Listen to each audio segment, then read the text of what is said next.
There are men who vanish from the world quietly, and men who vanish with a roar that echoes for years. Crispin Halvenmoor, the 7th Duke of Halvenmoor, the most feared landowner in 3 northern counties, the man they called unbreakable, vanished in the second way, and the echo has not stopped yet. I know because I was standing close enough to hear it begin, and I am still hearing it now, in the particular silence of a man who has carried a secret so long it has fused with his ribs. My name is Callum Ashby. I was Crispin's closest friend for 22 years, his second at the campaign that broke him, and the only living soul who knew what had really happened in the pass above the Halvenmoor Valley. I am also, I freely admit, a man who kept his silence too long. I will not keep it any longer. If you want to understand why a woman named Alara Voss currently resides at Halvenmoor House as its mistress, loved, cherished, and outrageously happy in the way that only people who have waited a very long time for a thing can be, you will need to hear all of it, from the part where a duke died, through the long cold winter when he pretended he had. Let me begin, then, with the morning they brought us the letter. It arrived in February, 2 years and 4 months before the events I mean to describe. The campaign in the north had been a miserable, frost-bitten affair, a dispute between 2 great families over mineral rights in the Halvenmoor Valley, escalated by pride and stupidity into something that required armed resolution. Crispin had ridden north in October as the head of the estate's interest, with 6 men and my company, because I would not let him go alone into something that smelled like an ambush. It was, in the end, an ambush. We were struck in the pass on a Tuesday morning, outnumbered 3-1, and in the chaos that followed musket smoke, ice-slicked rock, horses screaming, I lost sight of Crispin entirely. I found him 3 hours later, half a mile down the ravine, broken in ways I will not catalogue here. There was blood in the snow for 20 yards. He was, against every medical probability, breathing.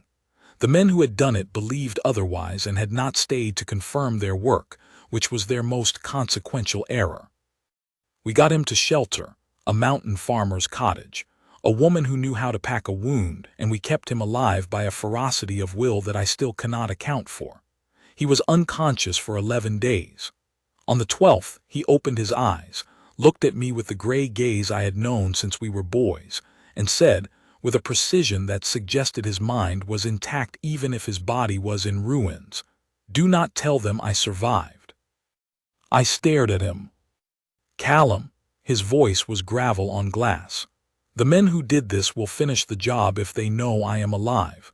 The estate will be safer without the Duke of Halvenmoor in it. And he stopped, and something moved across his face that I had never seen there before, something defeated. I am not sure what remains of me is the Duke of Halvenmoor. I argued for a week, with all the energy of a man who has just spent 11 days willing his friend to live. Crispin listened to every word with the patience of someone who has already decided, and then he outlined what he intended instead. He would recover, quietly, away from any connection to his name.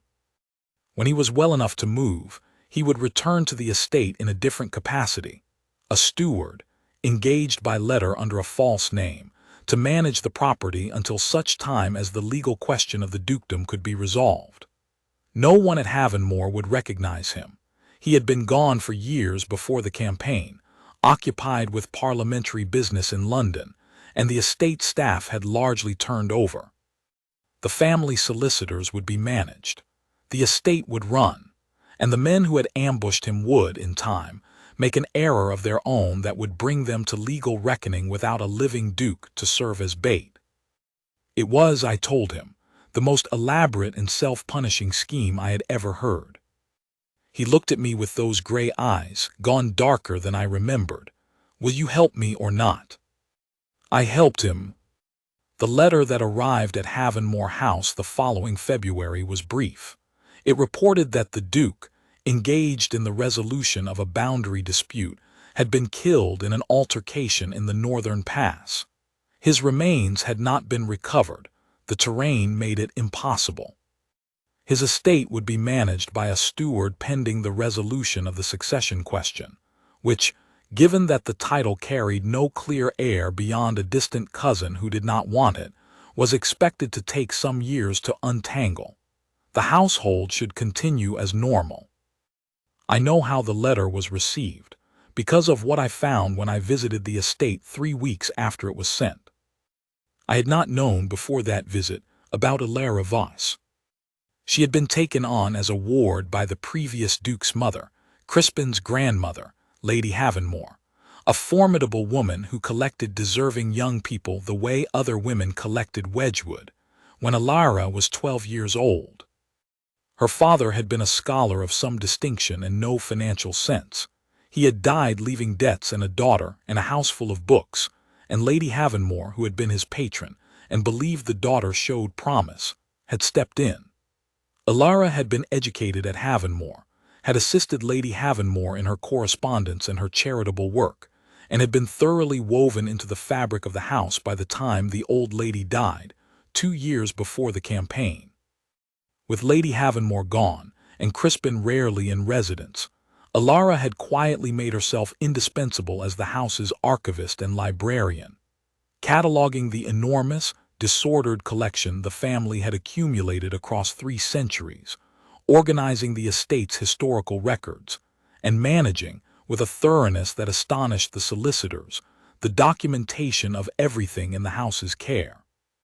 She was, when I found her, 26 years old, seated at a long oak table in the East Library, surrounded by ledgers and wrapped in a wool shawl against the inadequate fire, making annotations in a hand so precise it looked like engraving. She looked up when I entered, and I had the strange sensation that she had been expecting someone, and that I was not quite the right person. "Mr. Ashby," she said, she had been told I was coming. "I have prepared a summary of the estate's current condition for the solicitors, if that is what you have come for." "Partly," I said. She set down her pen. Her eyes were the color of winter light, gray-green and very steady. "How did he die?" The question cut straight through all the prepared condolences I had readied, and I found I could not speak for a moment. "I am sorry," she said, with a precision that acknowledged my silence. "That was abrupt. Lady Halvenmoor always told me my directness was an asset in the library and a liability everywhere else. I only meant the letter said he died in an altercation. I wondered whether he suffered." "He did not," I said, which was the most honest partial truth I could manage. "It was quick." She nodded. She did not weep, which surprised me until I understood that she had wept already in private, and had decided that the part of the proceeding that required her to be useful was now upon her. She showed me the summary she had prepared. It was immaculate. The estate was in sound order. She had been coordinating with the groundskeeper and the housekeeper to ensure continuity. She had written to 3 tenants about outstanding questions and resolved 2 of them. She had, in the 2 weeks since the letter arrived, managed Halvenmoor as though she had been managing it for years, because in the quiet way that no one had formally acknowledged, she had been. "You needn't worry about the house," she told me when I said as much.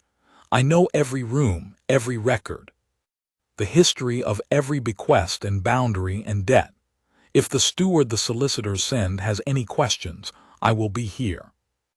I drove back to London that evening with the specific uncomfortable feeling of a man who is keeping a secret from someone who deserves to know it, and who may, in time, discover it on her own. That feeling would prove prophetic. Crispin spent 8 months recovering. I will not belabor this. He would not want me to.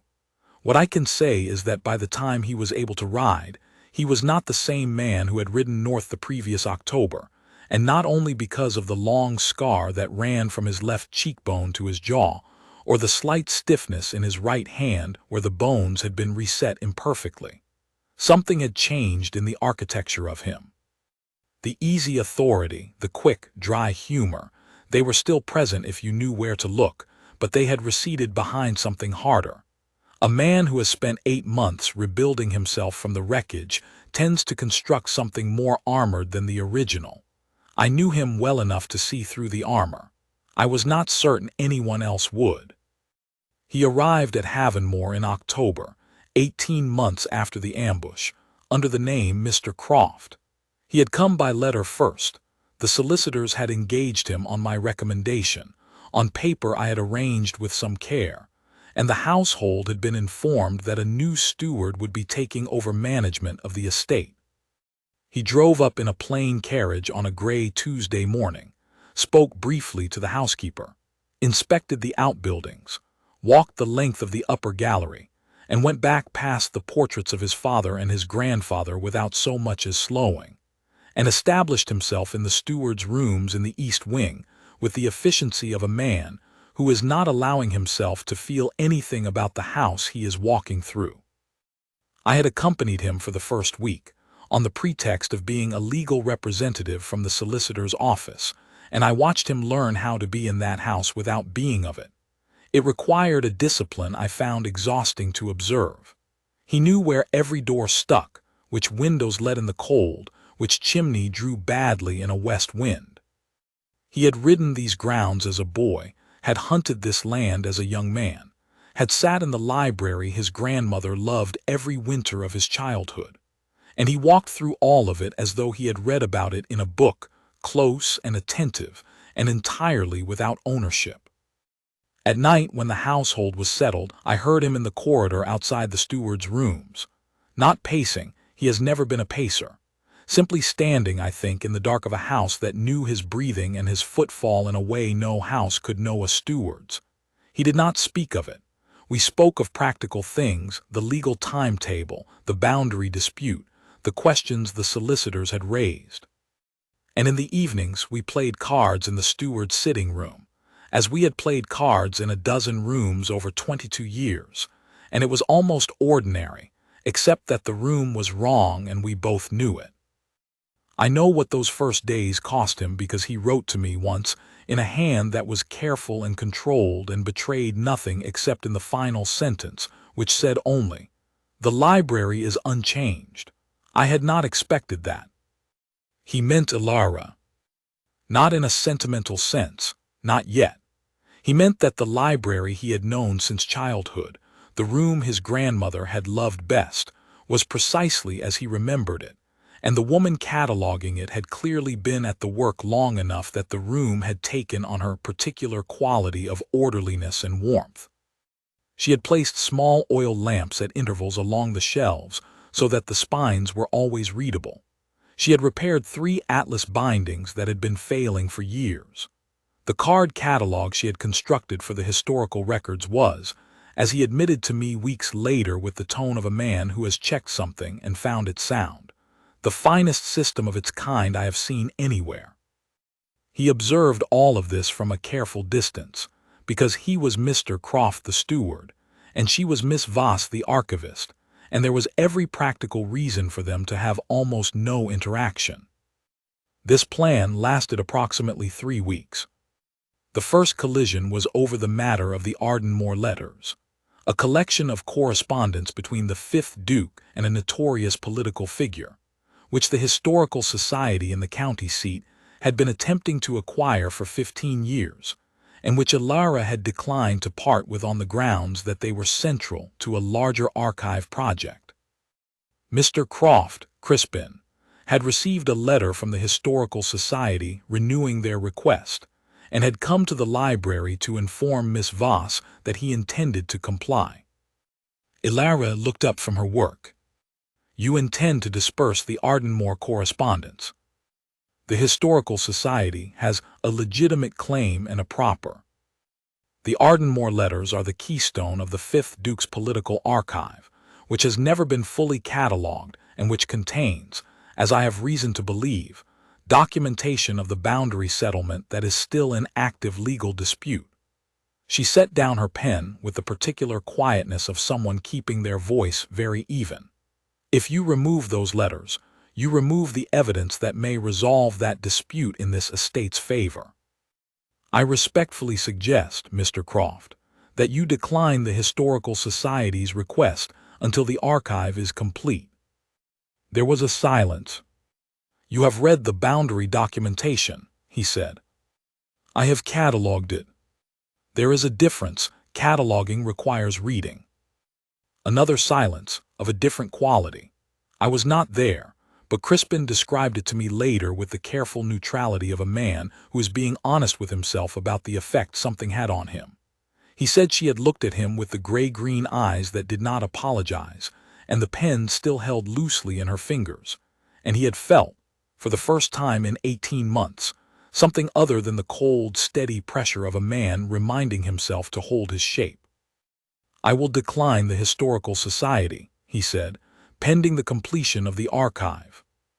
"Thank you, Mr. Croft." He went back to the steward's rooms.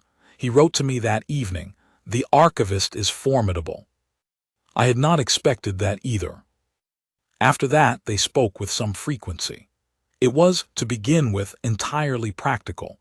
The business of a large estate generates a great quantity of questions, and Alara was the person who knew where every relevant document lived. Crispin would come to the library. She would locate what was needed.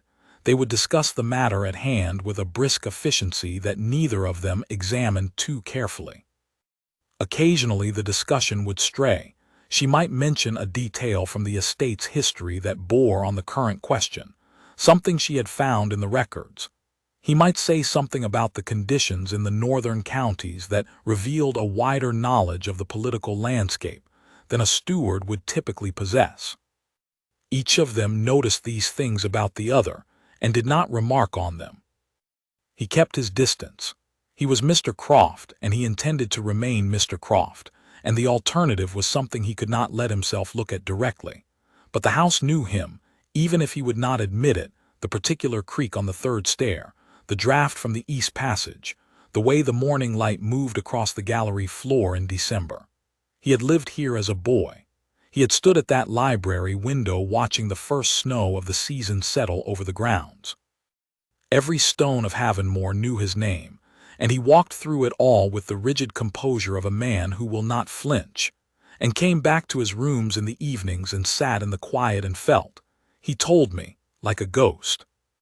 It was in December that Alara began to know. Not all at once, not a single moment of revelation. It was slower and more certain than that, which made it, in the end, impossible to undo. It began with the dogs. Halvenmoor kept 2 hounds, old animals, 12 years apiece, who had belonged to the Duke and had been permitted to remain in the house after his reported death, because they were too old to be moved, and because Alara, characteristically, had refused to have them disturbed. They had spent 18 months lying in the hall with the dignified sorrow of animals who wait for a person who does not come. When Mr. Croft arrived, they had regarded him with the polite indifference they showed every visitor, because visitors came and went and were not the right person. On his 4th day at the estate, Alara came down the main stair at 7:30 in the morning and found Mr. Croft standing in the hall, very still, with both hounds pressed against him, not jumping, not clamorous, but leaning, in the way that dogs lean against a person they have been waiting for. His hand was on the elder one's head. He did not hear her on the stair. She stood there for a moment and then went quietly away, and did not mention it. The second thing was the window. There was a particular window in the west passage, a small casement that had stuck since the late Duke's boyhood, requiring a specific lifting and turning motion to open it. It was such a minor eccentricity that no one had thought to tell Mr. Croft about it, and yet in the 2nd week of November she had passed the west passage and found the window standing open, letting in the cold, clean air of the winter morning, and when she asked the housekeeper about it, the housekeeper said she hadn't touched it and thought perhaps the frame had shifted. Alara thought about the window for 3 days. The third thing was a conversation about the rose garden. She had been speaking to Crispin, to Mr. Croft, about the estate's horticultural records, which she had recently catalogued, and which showed that the rose garden in the southeast corner had been planted in a particular fashion by the 4th Duke's wife, and ought to be maintained in that fashion if the estate wished to preserve the historical integrity of the grounds. He had listened, and then said, not as though he were remembering something, but with the careful flatness of a man choosing his words, that the southeast garden had been his favorite part of the grounds as a boy. He stopped. A silence. "Forgive me," he said. "I visited the estate some years ago as a young man. I was speaking from memory." "Of course," Ilara said. She went back to her work. Her pen moved steadily across the page. But after he had gone, she set the pen down and sat for a long time looking at the rain against the library window. The dogs, the window, the garden. And the scar, she thought, she could not help thinking, that ran from the left cheekbone to the jaw, which in the portraits of the seventh Duke from his earlier years showed as nothing at all, because it had not existed then. She did not say anything. Not yet. She went about her work with the same precise steadiness she always brought to it, and she thought, with a care that matched anything she had ever brought to a difficult piece of cataloging, about what she knew and what she could not be certain of, and what it would mean if she were right. What it would mean. She sat with that, too, for several days, in the hours when the library was dark and the household was sleeping. If she were right, he was alive. If she were right, he had let the world believe otherwise, had let her believe otherwise, for reasons she did not entirely understand.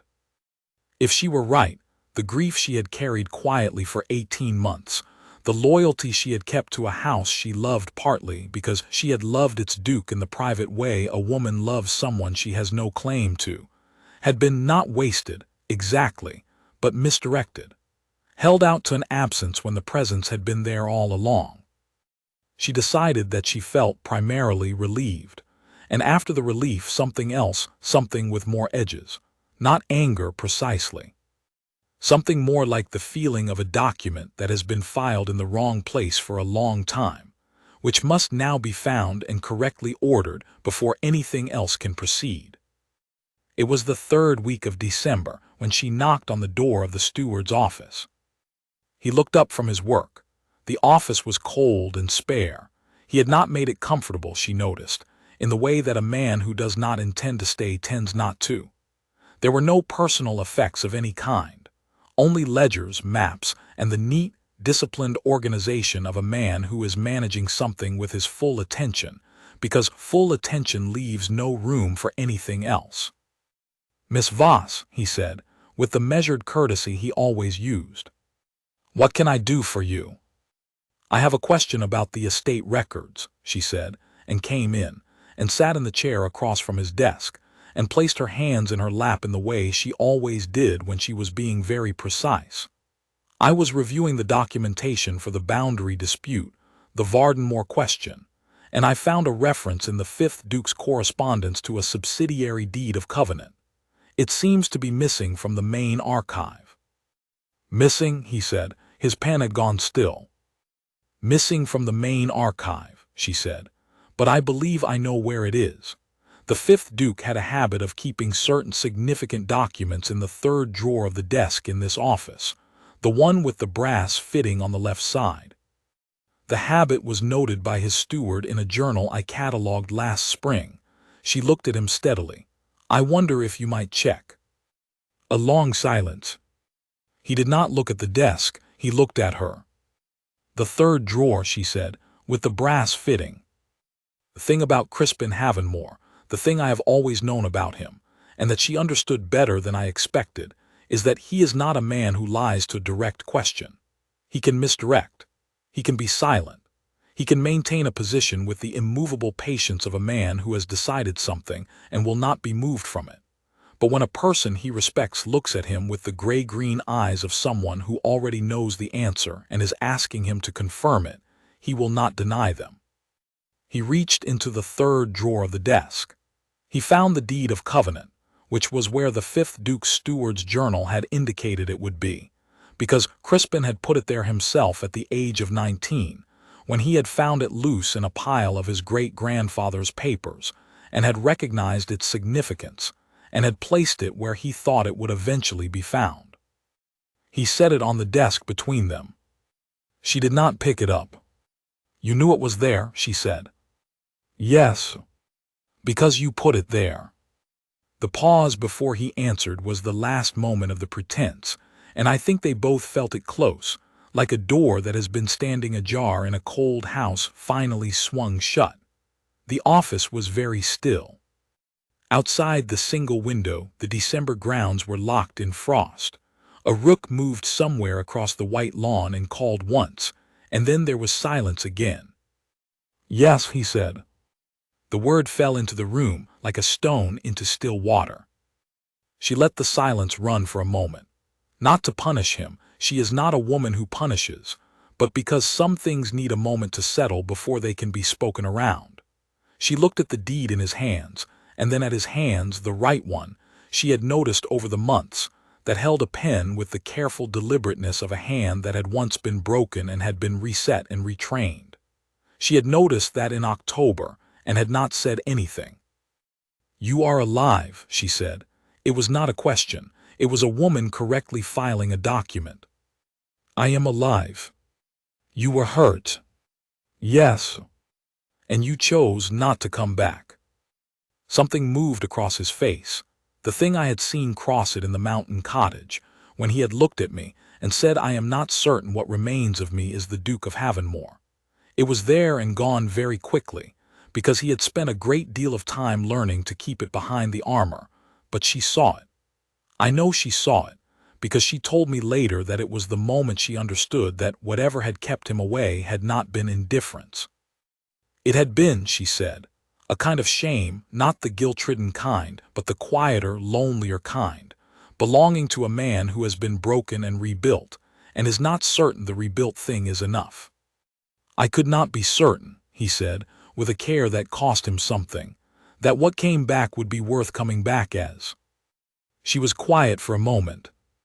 "The fifth Duke's deed of covenant," she said then, "resolves the Halvenmoor boundary dispute in the estate's favor, clears a debt of legal ambiguity that has been pending for 30 years, and upon close reading, which I confess I did undertake when I found the reference, contains a provision that protects the tenancies of 14 families in the Northern Valley who might otherwise have been at risk under a contested succession." She paused. "I thought you might want to know what you had been preserving."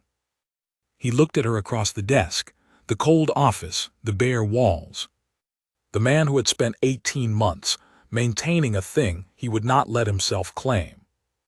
"I have been at some pains," he said very quietly, "not to think about it in those terms." "I know," she said, "but someone ought to." She stood. She picked up the deed of covenant. She looked at him one more time with those winter-colored eyes, and he told me later that he was not at all certain what was in them, whether it was reproof or mercy or something that did not have a name yet, only a direction, and then she walked to the door. "Miss Voss." She paused. "I would be grateful," he said, and his voice had changed, the steward's careful register giving way to something older and less armored, "if you would not." "I have been keeping this house's secrets for 7 years, Your Grace," she said, without turning. "I see no reason to stop now." She closed the door behind her. He sat in the office for a very long time. I arrived at Halvenmoor 4 days later, in response to a letter that said only, "She knows." What do I do? Which was the most words Crispin Halvenmoor had written me in 18 months that were not about the estate, and I drove through the December frost at a speed that alarmed my coachman, and resulted in us replacing a wheel at the turnpike village 6 miles out, which cost us an hour and my coachman's goodwill. I found him in the library, which surprised me because he had been avoiding the library. He was standing at the window, the one with the particular view of the southeast garden that had been his favorite, and he turned when I came in with the expression of a man who has been sitting with something difficult for 4 days, and is not sure whether he is ready to speak about it. He looked, I thought, simultaneously worse and better than when I had left him at the end of my previous visit. Worse in that the armor had shifted and was no longer sitting quite right. Better in that the man inside it was more visible than he had been in 18 months. "You look," I told him, "precisely like yourself." "I feel," he said, "precisely like a man who has been caught out by a woman with better catalog skills than anyone in England." "Tell me." He told me. I listened, and I watched his face as he spoke, and I noticed that the something defeated I had seen in the mountain cottage 18 months ago was less visible than it had been. Not gone, it does not go, not entirely, for a man who has been through what he had been through, but covered over. No, not covered over. That would be the old armor. Something different. Something more like a man beginning to remember that the walls he had built were not the same thing as himself. "She said she would keep the secret," he said. "And will she?" He was quiet, yes. "But I am not certain I want her to." I waited. "Callum," he said, "she has been managing this house for 2 years since my grandmother died in the expectation of nothing. She refused to let the dogs be moved. She preserved the boundary documentation that may save 14 families' tenancies. She has—" He stopped and started again. "She sat across from me in that office and looked at me with the eyes of a woman who already knew the answer, and when I confirmed it she was not angry. She was—" He paused again. "What?" I said. "Careful," he said, "with the information." As though she were handling something breakable. I looked at my friend, at the scar and the careful posture and the gray eyes that were less cold than they had been in the mountain cottage, and I said, "Crispin, what is it that you are afraid of?" He turned back to the window. Outside, the southeast garden was bare and frost-laced under the December sky, the rose canes cut back to their winter stubs, waiting.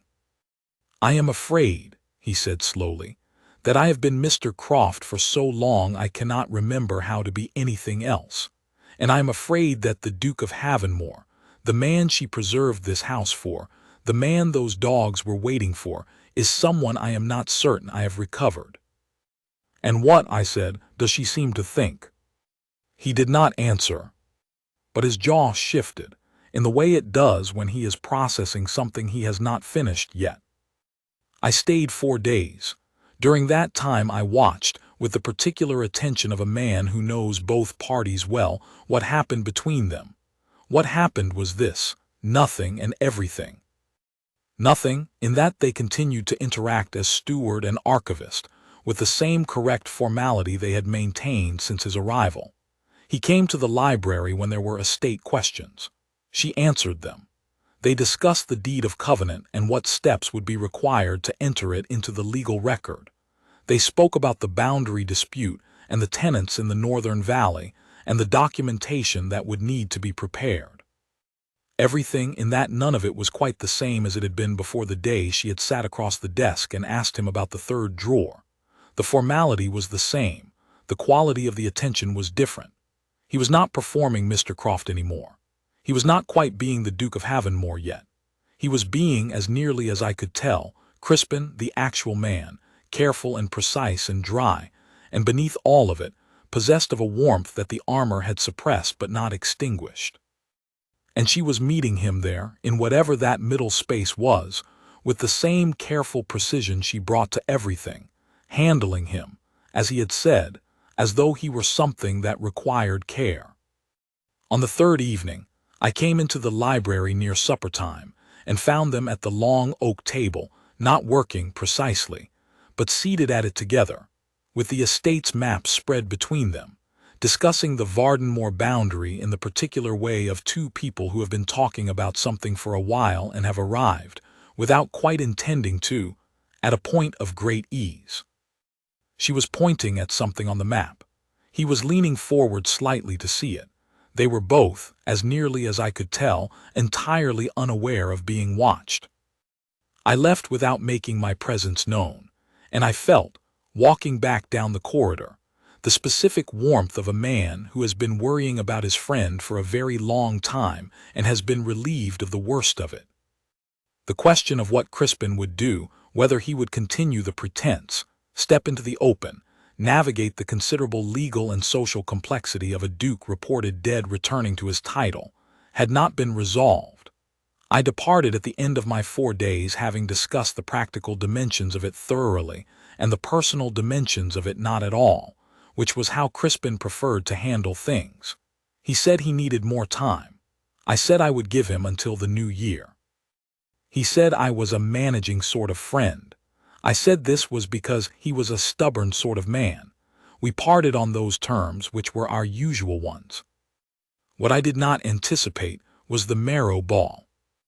Lady Marrow, I will not reproduce the name, but she was a woman of considerable social influence and considerable interest in the state of the Halvenmoor estate, which bordered her own, had been hosting a winter gathering at Marrow Hall annually for 20 years.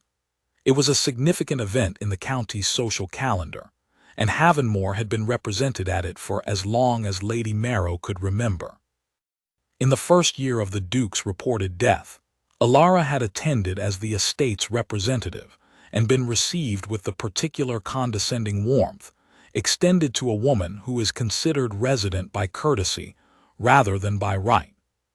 She had managed this with her usual composure, and returned to Halvenmoor with a list of 3 estate-related questions that had arisen in conversation and needed to be addressed. In the second year, which is to say, the December in which all of this occurred, the invitation came again. Alara accepted it as before as the estate's representative, and Mr. Croft Crispin was expected to accompany her as the estate's steward, because Lady Marrow's gathering was also a practical occasion at which tenants, neighbors, and business contacts exchanged information and arranged meetings, and a steward's presence was appropriate. He agreed. He should not have agreed, I later told him. He said he knew that. He agreed anyway. The gathering was held on the 22nd of December. I received a letter on the 23rd, delivered by the fastest route available, written in Crispin's hand, which is to say in the precise, controlled script of a man who has learned to write with the right hand even after it had been broken, and it was, for a letter from Crispin Halvenmoor, very long. I will not reproduce all of it, but I will tell you what happened at the Marrow ball, because I have since been told it by both parties and have arrived at a version I believe to be accurate. The gathering was large, 40-odd people, the great hall of Marrow Hall lit with candles, and the particular sociable warmth of a party in deep winter. Crispin arrived with Alara in the Halvenmoor carriage and stood at a slight distance through the first part of the evening, discharging the duties of a steward, answering questions about the estate's situation, speaking when spoken to and not otherwise. He was, according to the description Alara gave me later, almost perfectly composed. Almost, because here is what happened. Lord Carvers, a man I have disliked for 20 years, for reasons that this story is about to add to, was present at the gathering. Lord Carvers was among those who had interests in the Northern Valley and had been among, though not the architect of, the group whose ambitions had led to the ambush in the Halvenmoor Pass. He had prospered quietly in the intervening 2 years. He had been pressing, through the solicitors, for a particular interpretation of the boundary question that would resolve it in his favor. He was not, upon reflection, a man who wanted the boundary documentation found. He also had the specific social confidence of a man who has been told all his life that he may say what he likes to people who have less power than himself. When he encountered Alara near the supper table, engaged in conversation with 2 other county wives about the Historical Society's archive project, he inserted himself into the conversation with the ease of a man who sees no reason to wait for an invitation. "Miss Voss," he said. The tone was pleasant and entirely dismissive, the way a tone can be when the pleasantness is a form of the dismissiveness. "Still keeping the Halvenmoor records, I hear. A commendable occupation for a woman in your position, very suitable." He turned to the women beside her. "Lady Marrow does such kind work, finding places for young women who might otherwise be at rather a loss." The women smiled uncertainly. Alara looked at Lord Carvers with the winter-gray eyes and said, with perfect evenness, "I was not aware I had been at a loss, my lord. The records have required keeping. I have kept them. It is not a complicated arrangement." Of course," Carvers said, with the chuckle of a man who has been answered more sharply than he expected and intends to paper over it. "Though one wonders, with the succession question as it is, how long the current arrangement will continue. The estate cannot be administered by forgive me, I speak practically, by a young woman with no formal title to the position indefinitely. At some point, the solicitors will need to appoint someone with proper standing. The estate is administered by its steward, Alara said, still perfectly even, and its records are administered by me. Both arrangements are formal and documented and have the full support of the solicitors. I believe that constitutes proper standing, my lord. I was told this by one of the women standing nearby, who had found it admirable and somewhat electric. What she had not seen, because she was watching Alara, was what was happening 6 feet away, where Mr. Croft had stopped moving. He had been crossing the room on his way from one group to another when the exchange began. He had heard Lord Carver's tone before he heard the words, and had stopped. I know, from his letter and from what he told me later, what he felt in that moment, the cold, specific, clarifying anger of a man who has been armored for a long time and has just found the one seam in the armor that goes straight through. He stood there and he listened to a man who had, by indirect involvement, tried to kill him, condescend to the woman who had kept his house and his hounds and his boundary documentation safe for 2 years in his absence. And he felt the armor, which he had maintained with great discipline for 18 months, become entirely beside the point. He crossed the room. He came to stand beside Alara, not in front of her, not interposing himself between her and Carver's in a way that would diminish what she had just said, but beside her, with the particular quality of presence that is available to very tall men with a certain kind of authority, which is the quality of a room noticing that someone has arrived. "Lord Carver's," he said. The voice was not Mr. Croft's voice. Mr. Croft's voice was measured and careful. This was the voice Crispin Halvenmoor used when he had decided something, which was a different thing entirely, quieter, and considerably more final. Carver's looked at him. For a moment he saw only the steward, the man he had been condescending to for months as a well-managed servant, and then something shifted, the scar, the gray eyes, the quality of the stillness, and something older, the way a man looks when he has been in the same room as a particular person many times over 20 years, and the body remembers even when the mind is being managed. "I want to be very clear," Crispin said, still quietly, "about the standing of Miss Voss at Halvenmoor. She has administered that estate, its records, and its obligations with a precision and a loyalty that the house has not seen in 3 generations. She holds a formal position. She holds my full confidence. And the boundary documentation she has preserved, including the 5th Duke's deed of covenant, which is currently in the process of legal entry, will resolve the Halvenmoor question in the estate's favor in a manner that some parties present this evening may find unwelcome." The room was very quiet. Carver's had gone quite still. "The succession question," Crispin continued, with the same measured quiet, "is not as complicated as the solicitors have been led to believe. I expect it will be resolved in the new year." He said nothing more. He did not need to.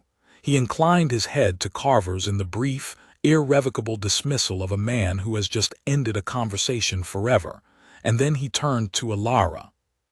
She was looking at him, not with surprise she had known, but with something that I have tried in the years since to find the right word for and have not entirely managed.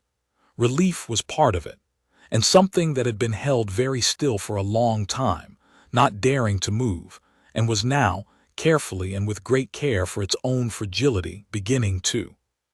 "Miss Voss," he said, and then, for the first time since he had arrived at Halvenmoor as Mr. Croft, he said her given name, Alara.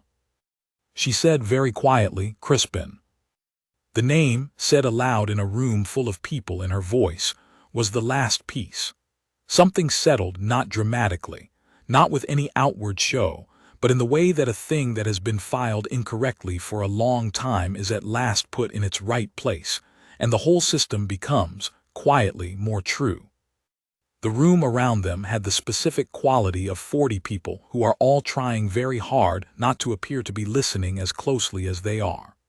Lady Marrow, I was told later, had turned from her conversation in the direction of the sound, and was regarding the scene with an expression that suggested the intelligence and satisfaction of a woman who has been hoping for something and has just seen it. Carver's had retreated. He would not retreat far or fast enough. As it turned out, the deed of covenant, once entered into the legal record in January, resolved the Halvenmoor boundary question in a manner that left him considerably less prosperous than he had expected to be, and the investigations that followed the legal proceedings uncovered enough about the ambush in the northern pass to ensure that the remaining 2 years of the decade were not comfortable ones for him. Justice of this kind is slow in the period I am describing, but it is thorough. None of that was known on the night of the 22nd of December. What was known to the 40 people in Lady Marrow's hall was that the steward of the Halvenmoor estate had spoken of Miss Voss with a specificity and a warmth that was not, when you considered it, very much like a steward at all, and that he had said her name and she had said his, in a way that answered several questions at once. They left not long after. The carriage ride back to Halvenmoor was quiet, not the silence of two people who have nothing to say, but the silence of two people who are in the presence of something new and are being careful with it. The December roads were hard with frost. The carriage lamps threw a warm, shifting light across the interior, and outside the dark fields moved past and the stars were very sharp in the cold.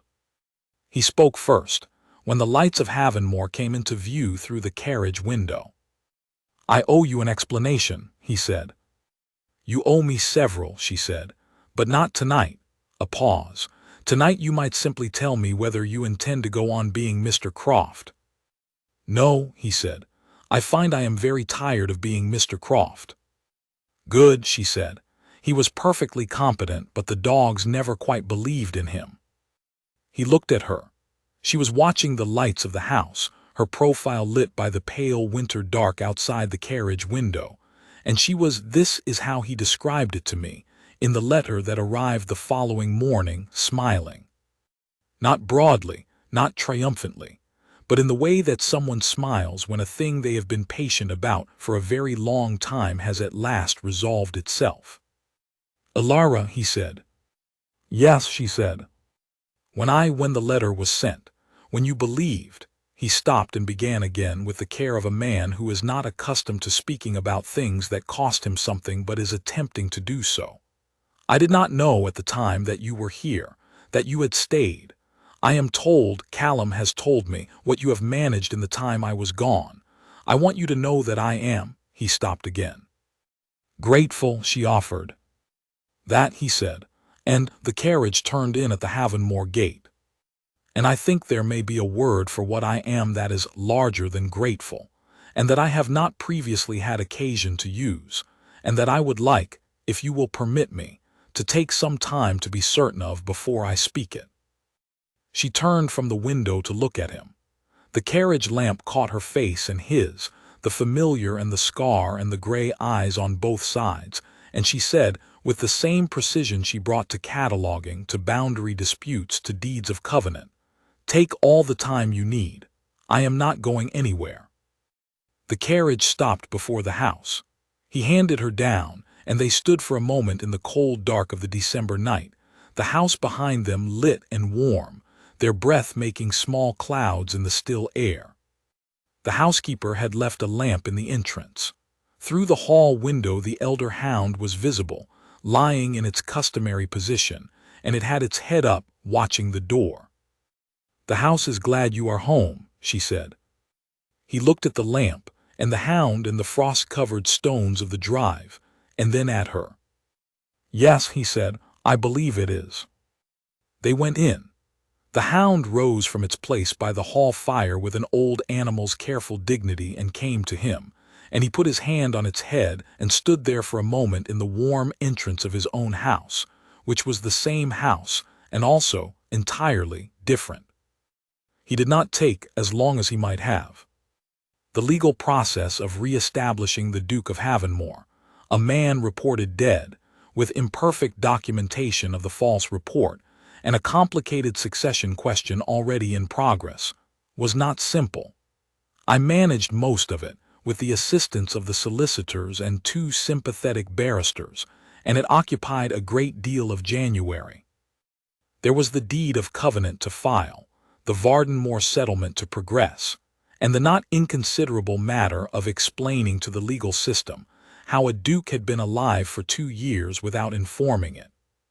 Crispin managed this last with the particular talent he had always had for being so entirely himself, in a room of people with power, that they concluded, eventually, that the sensible course was to proceed as he recommended. He returned to his title formally in the 3rd week of January. The distant cousin who had been notified of the succession was, as reported, entirely relieved not to have to deal with it. He wrote to me on the day the papers were signed. "Halvenmoor is settled. Come at your earliest convenience. I believe I have a question to ask." I came the following week. I arrived in the afternoon to find the house warm for the first time since I had known it under Mr. Croft's management, fires in the grates, the housekeeper moving with the particular brisk satisfaction of a woman who has her household correctly ordered at last, and the dogs lying in a stripe of winter sunlight on the hall floor, with the profound contentment of animals who have finished waiting. I found Crispin in the library. He was at the long oak table. Alara was across from him, not working, this time. The cataloging materials were set aside. They were talking, in the particular easy way of 2 people who have been talking for some months and have arrived at the point where the ease is no longer a performance but a thing itself. She was laughing at something. I could not hear what, and he was watching her with the expression of a man who has come a very long way to arrive at this moment, and intends to remain in it as long as possible. She noticed me in the doorway and greeted me, and he looked up, and I saw in his face something I had not seen there in 2 years. Not happiness precisely, or not only that, presence. The look of a man who is where he is, rather than standing guard at a perimeter of himself. "Callum," he said, "you have excellent timing." "I am told," I said, "that you have a question to ask." He looked at Alara. She looked at him with the winter-gray eyes and the small, precise smile of a woman who knows what question is coming and has already composed her answer. "Later," he said to her, "unless you would prefer to spare him the suspense." "I have no objection," she said, "to witnesses." "I will not reproduce the proposal. It is not mine to reproduce, and in any case it was conducted with a quiet, particular formality that I think neither of them would have wanted rendered down to summary. What I will tell you is that she said yes, with the same precision she brought to everything, as though the word were a document she had been preparing for some time and was now, finally, able to file correctly, and that he took her hand and held it, and looked at her with the expression of a man who has been rebuilt from the wreckage of himself, and has found, against all expectation, that what was rebuilt is not only serviceable but capable of this. They were married in April. I was the first witness. The housekeeper wept. The footman who had been tasked with keeping the dogs in the carriage had made the error of opening the door to check on them, and they had proceeded, with the dignified inevitability of old hounds who have decided something, directly into the church porch, where they sat through the ceremony with their heads up and their ears forward in the attitude of animals who have been waiting for this specific event, and regard its conclusion as entirely satisfactory.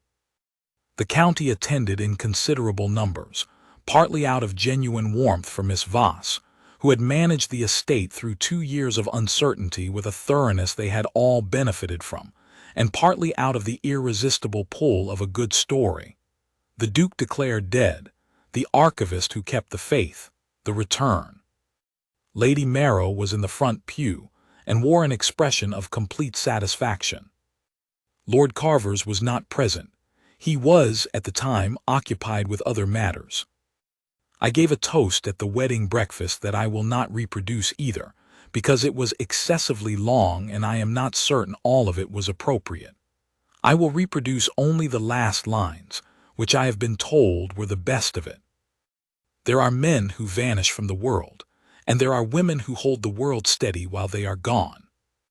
And there are moments when the vanished come back and discover that what has been held steady for them is not merely a house or a record or a boundary dispute, but a kind of faith that they had not known they were owed, and that is, in the end, the thing that brings them home. Crispin, I should note, looked at me when I said this with the expression he uses when he is moved and would prefer not to be, which is the expression of a man studying the ceiling with great interest.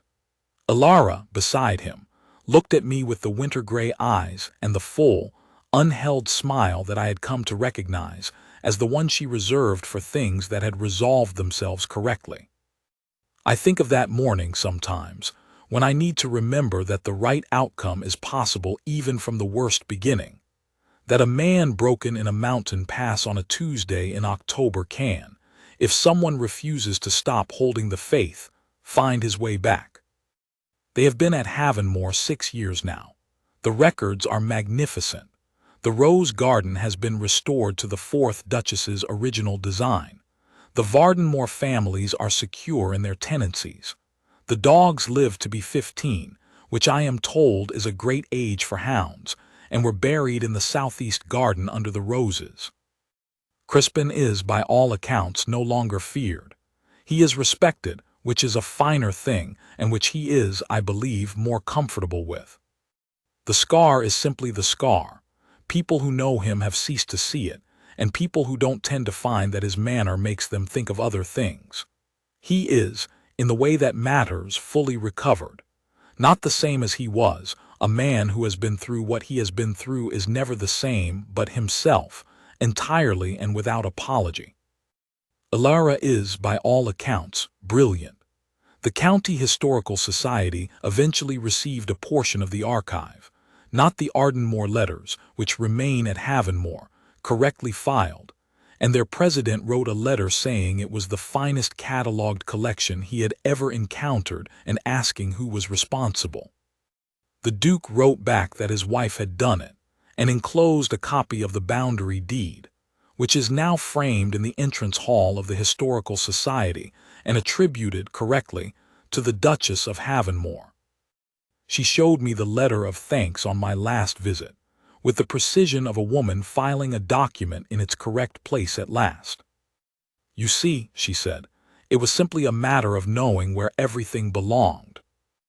I looked at her across the oak table, the long library table where I had first seen her, in a wool shawl in the inadequate winter light, and I thought about a deed filed in the wrong place for 30 years, and 2 people who had needed, each in their own way, to find their way home. And I thought that she was right, as she so often is. It was simply a matter of knowing where everything belonged. Everything did, in the end, belong here. Every letter, every deed, every long winter's worth of faithful waiting, all of it correctly filed at last.